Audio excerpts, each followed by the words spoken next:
So here we have the Apex Pro TKL by SteelSeries unboxing.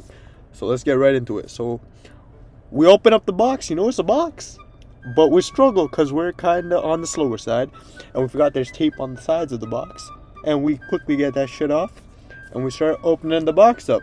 And inside, guess what, guys? You have a fucking keyboard, okay? So once we struggle out again to take out the fucking keyboard out the fucking keyboard box, we take the keyboard out the keyboard sleeve, cause you gotta wrap up your willy, man. You gotta wrap up your keyboard.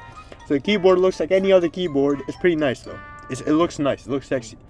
Okay, but here's a close-up ASMR. Hear that shit? Okay. That shit sounds nice. Yeah, this is on gameplay, how you would look playing on that shit. And this is what it looks like in the setup, okay?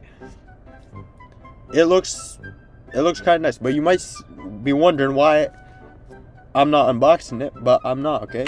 This is another ASMR thing. Look, it lights up different colors, man. RGB, think about it. Yeah, but this is basically it, man. I'll see you guys, don't mind that shit, but I'll see you guys inside the next one. Peace.